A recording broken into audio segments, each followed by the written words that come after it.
Hola mi gente, it's Alondra la OT, and today I am with a very special guest. Many of you may know my guest, Dr. Shawn Phipps, past Vice President of the American Occupational Therapy Association and past President of the Occupational Therapy Association of California. So stay tuned, you don't want to miss this interview.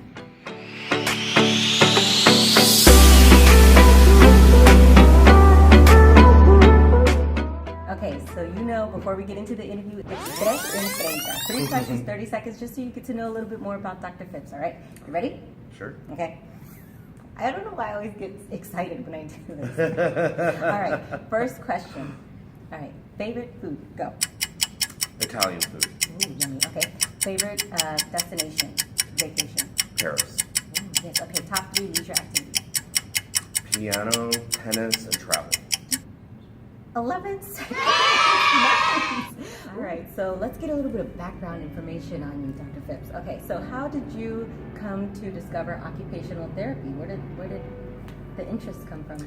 It was really by chance. I was a student here at the University of Southern California. Shout out. I was a pre-med student. Okay. I think much like you. Yeah.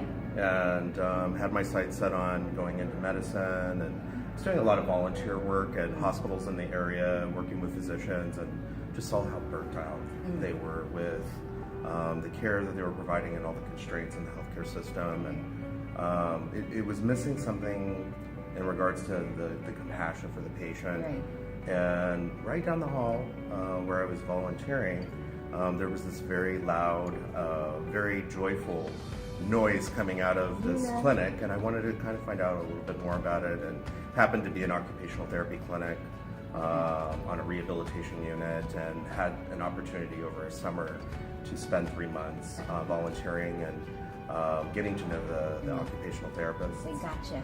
Yeah, they got me. They reeled me in, and I didn't know what occupational therapy was, like most people. Most people. And I found the perfect profession for me, and I'm just so thankful that I just kind of ran into it by chance. Yeah, I feel like most people just kind of run into occupational therapy Yeah. by chance, or they have a family member that Right. received services, or they had a family member who was an occupational therapist, but. Yeah, what's up with that? We need to make our profession known. That's right. I had a colleague that invited me to be a camp counselor for a summer for kids with disabilities. And that definitely firmed up my choice for occupational therapy as a career. Okay. So did you know coming into the profession that there weren't as many males in occupational therapy? Or? I didn't know that. No? And I guess it just wasn't on my radar at the time that I entered the profession. Right. And I noticed as I entered my very first class in OT school that I was one of very few males in the profession. Outnumbered. Yeah, and then of course, I heard the statistics Yeah. that the profession is 90% female, 10% male. And to be honest with you, it didn't seem like a barrier to me. Right. I think more recently, I have been thinking a lot about diversity in our profession and how we need better ethnic diversity. Right. We need better gender diversity Yeah. to reflect the people that we serve. Right.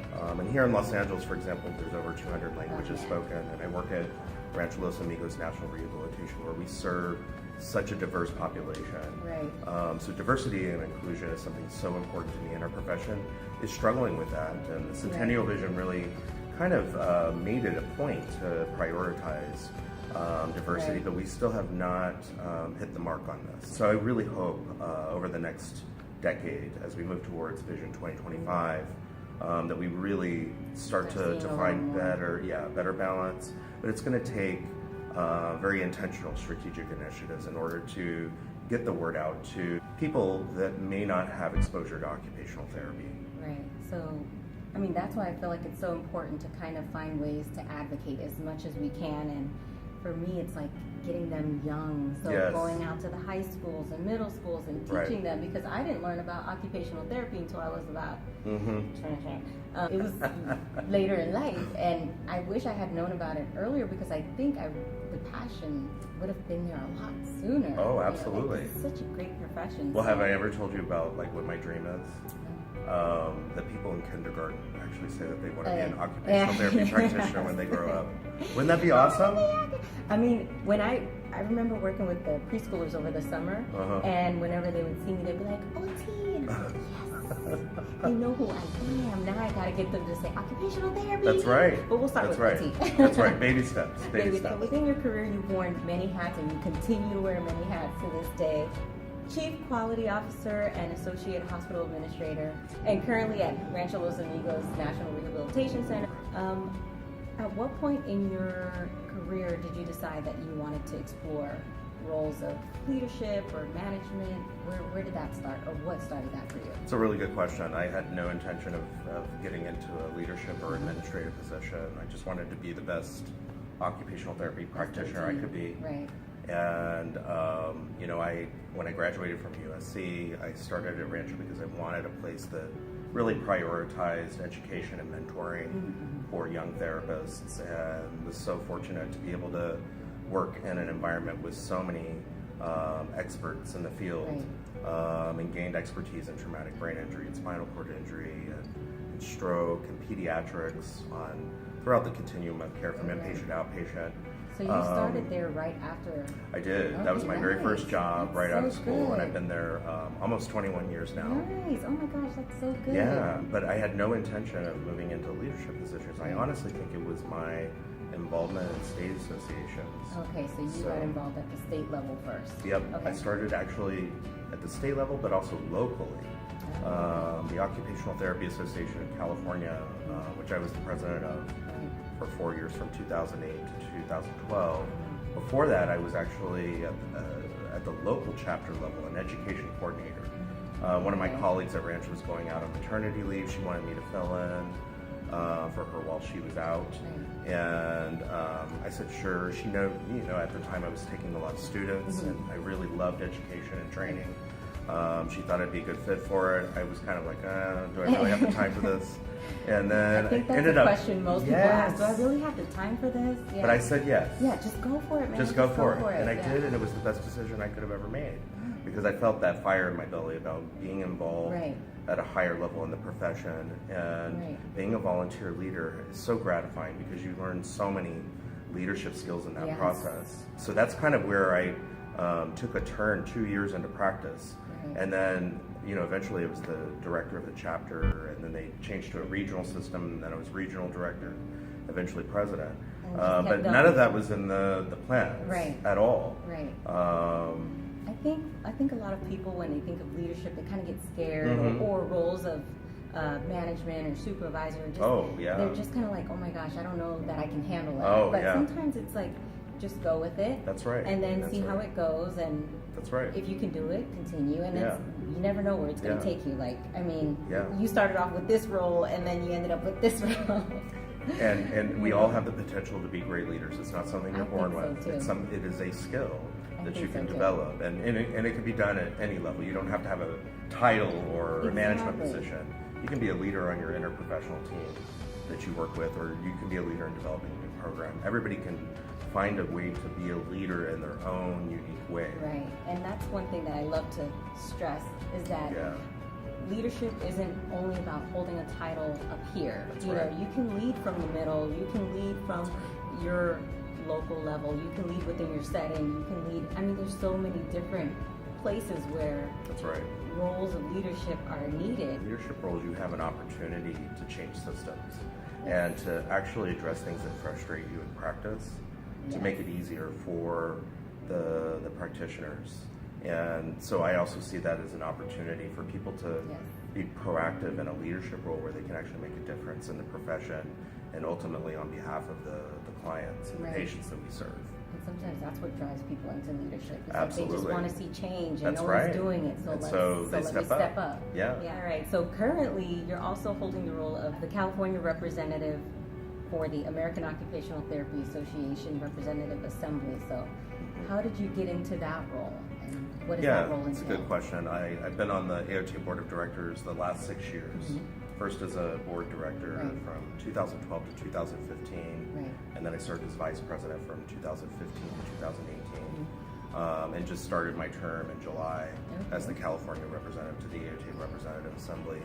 And we are looking at really innovating the Representative Assembly to be a lean machine that is really helping to develop professional policy and practice guidelines and standards in practice.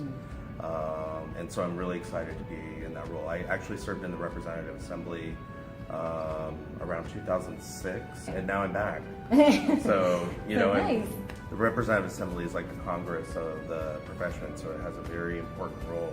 Right. There really does need to be a change in the way that we do business in the Representative Assembly, and luckily our leadership is on board with really looking at opportunities to really change it up so that we can actually be more innovative and really help to drive changes in the profession and help to set standards for the profession. Nice. And every state has a representative. That's correct. But some states have 2 and others 1. Yeah. I know you are the representative for California along with Dr. Bill Wong. That's correct, right? yes. And the larger states with more members have 2 representatives. So California, New York, Florida, Texas, Pennsylvania, I believe.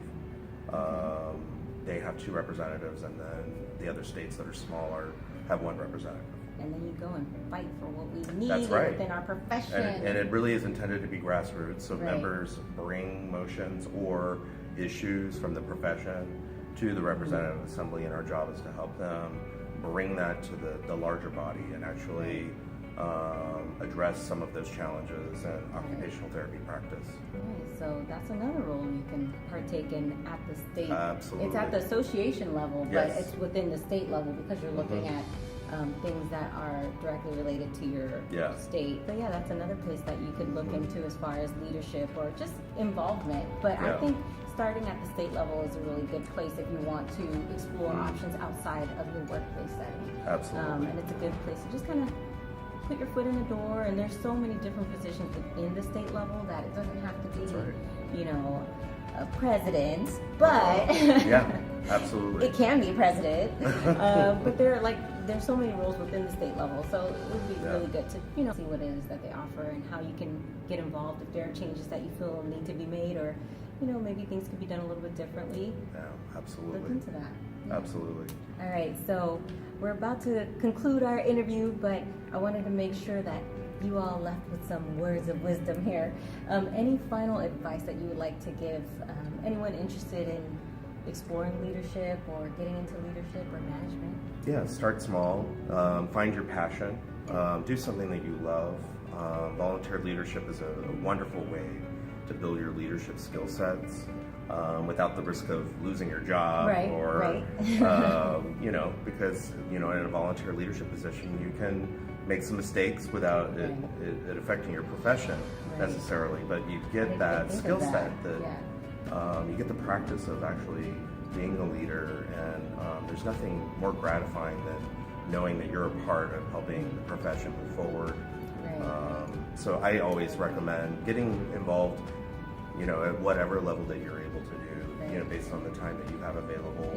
I recognize people are working full-time and have children and families and lots of other obligations, but you could make it work. Make it work in any way that you can. Find what works for you. And you've done that, right? Yeah, I have. I literally had to find what way I can work it in, but if it's something that you're passionate about, I think it makes it easier to find ways to make it work. But and you were a graduate of our AOTA Emerging Leaders Program where I met you.